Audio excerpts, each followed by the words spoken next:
Hey everybody, welcome. Thank you so much for joining. My name is Matthew. Today we're going to talk about the narrow money supply of the United States.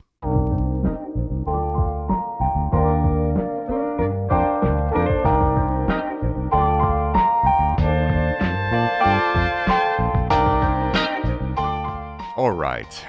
So the last time I did some major updates and presentations about the money supply, the narrow money supply of the United States, was about a year ago.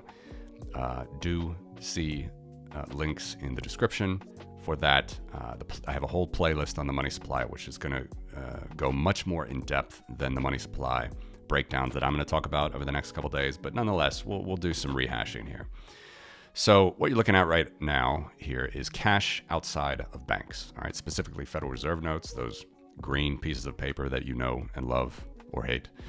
You have them in your wallet, under your mattress, maybe in a safe, or you don't use them at all. That's also possible.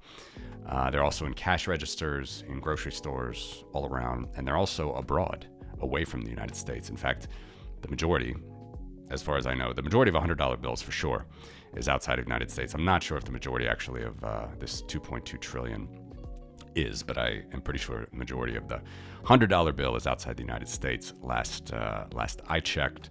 So this is that old dollar. This is currency. And old textbooks as well. This is what they would call currency. This is hard currency. And way back in the day, these used to be competitively issued by different banks in the United States or in Britain. Since the founding of the Federal Reserve in the United States, it's only issued by the Federal Reserve. And this is the physical base money supply that the public is allowed to own. Okay, it's also called M0. Now, M0 is also called the total monetary base in some countries like England and South Africa. You got to be careful there. I'm using the United States' definition, M0, M1, M2, M3, as Paul Volcker and company set up in the 50s and the 60s as sort of getting control of the money supply. Milton Friedman helped with this as well. M0, M1, M2, M3, these are public-facing money supplies. It starts with M0. Okay, so it's not the monetary base. It's not the full monetary base. Nonetheless, $2.2 trillion in Federal Reserve notes outstanding as of today. Big chunk of that is outside of the U.S. and demanded outside of the U.S. A lot of people have really bad currencies these days. It's not getting any better. High price inflation all around the world. People still want dollars at the moment. But we can see, interestingly, this money supply did not increase that quick before the global financial crisis. It did increase much faster after the global financial crisis and specifically during COVID. Okay, that's one observation. Now, the other part of the M1 money supply is called demand deposits. Traditionally in economics, this is called the sight deposit, the checking account. You can think of this if you still use checks or your grandparents still use checks. And banks do still clear checks, and they'll probably be clearing checks for decades to come. We'll see how quickly that will end. But this is another big part of what we call the narrow money supply. It's the demand deposit accounts for all entities in the United States. And I'm going to draw the total M1 money supply in a black line here, and the white space is going to be demand deposits. Here it comes. Couple things. You're going to notice that this stops in April 2020. We'll talk about that. But basically, the white space here above the black area, physical cash, is demand deposit. One thing to point out, I'll come back to this. Notice, demand deposits aren't that big, even a share of M1. Okay, if you look here in 2008, $775 billion worth of M1 was physical cash. $1.4 trillion is the total. Okay, so that means actually the white space denotes less than 50% of the total. I'm just saying, it's interesting.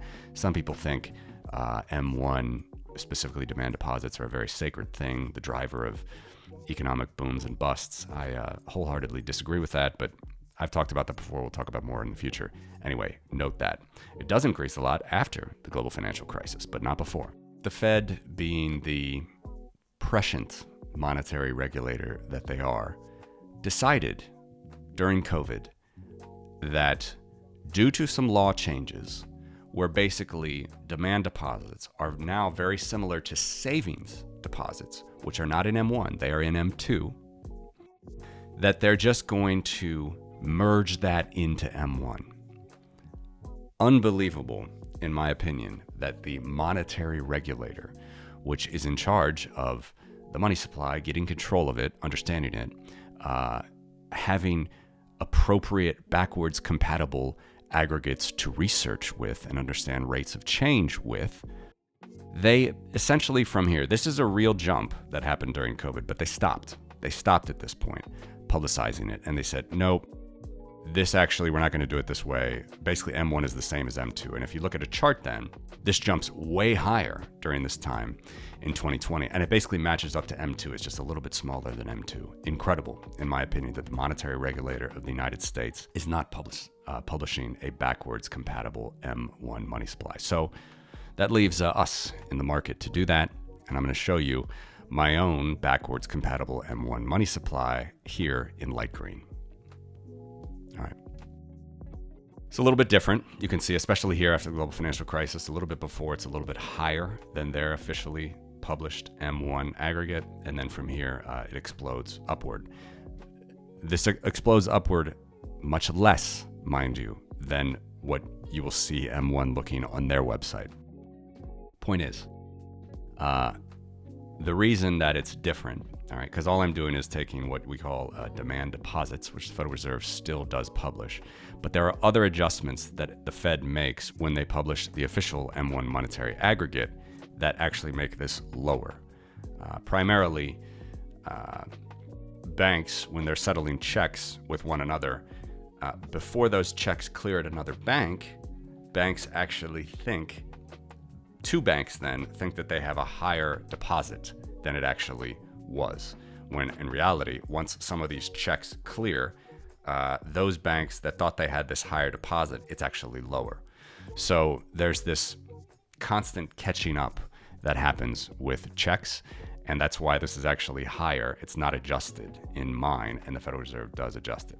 Unfortunately, this is the best we have for now at finding a backwards compatible M1 money supply. This is the best I can give you at the moment. So this is what it is. It definitely still shows you the trajectory. It shows you the trend, but it's not completely accurate. This is the best we can do. Taking a moment to remind you that this show is brought to you by Trezor, home of the original Bitcoin hardware wallet. For over 10 years now, Trezor means business in Bitcoin security and functionality.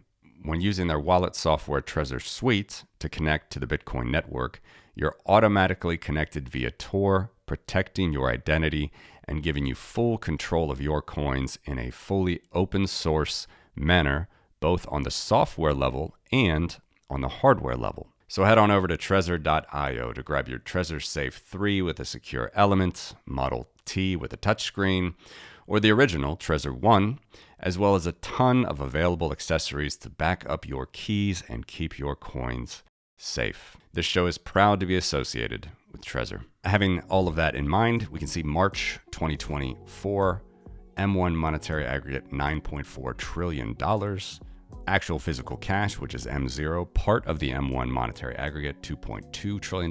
That means demand deposits are roughly $7 trillion at the moment. And before COVID, they were only something like 3 and change.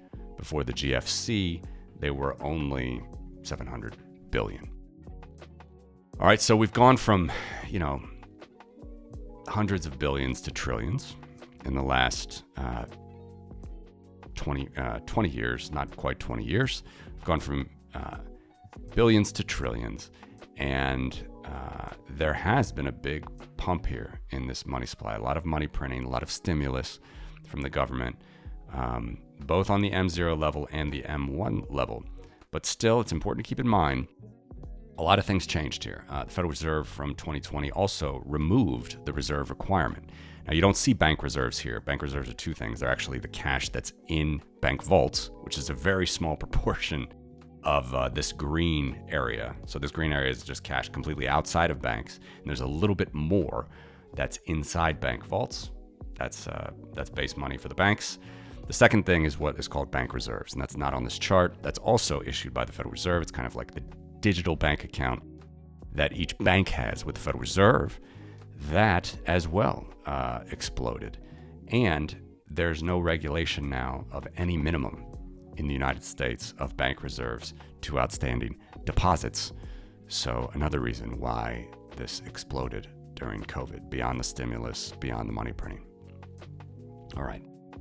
Perhaps that's a little bit more even than I wanted to refresh you on with the M1 money supply, but yeah, it's kind of tapered off, we can say, in the last 2 years from December 2022 or even June 2022, 9.3 trillion, 9.4 trillion. It's not too much higher.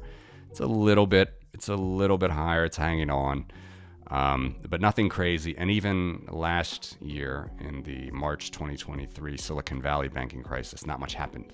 Okay, not much happened to this money supply. So something to keep in mind. Last thing I want to show you now is just M0 versus M1. Let's take off the Fed number. So I'm using my number here, which of course is going to be a little bit different. But again, I'm not saying I know what the correct number is here. What I am saying, though, and I think you should be wary of and cautious of, is the Federal Reserve is supposed to manage this, right? The Federal Reserve is in charge of monetary policy of the United States.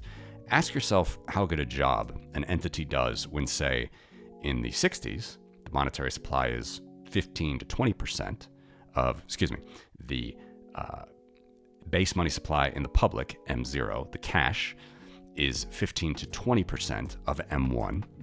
Okay, there's not a liquidity ratio, it's just a simple ratio. So 15 to 20% is actual cash versus cash plus demand deposits. Okay, and then this just increases. So what you have here is 40% of the M1 money supply is cash on the eve of the financial crisis. So again, that is a little bit counterintuitive. Financial crisis is caused, according to some people, by too many demand deposits in the system and not enough cash or base money in the system.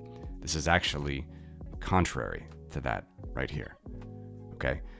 This is only one small money supply, but the demand deposit, again, it's kind of sacred to certain economists and certain people. They think that the rug is being pulled out from under them when they open up a bank account.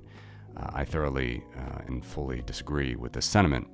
Regardless, understand the facts here. At the eve or the onset of the financial crisis, there is a lot of cash in the M1 monetary aggregate and relatively little bank deposits compared to, say, here in the 50s and the 60s, where there was 80% of the M1 money aggregate was a bank deposit. So keep that in mind as well. All right. And then once the money printing really took off, primarily in the bank deposit sector, and no reserve ratio from this point, then we get back to, I guess, a level that's normal. But again, just look at this hump. Look at this just steady increase and then just this jaggedy, drastic, weird decrease both after the financial crisis and then after COVID.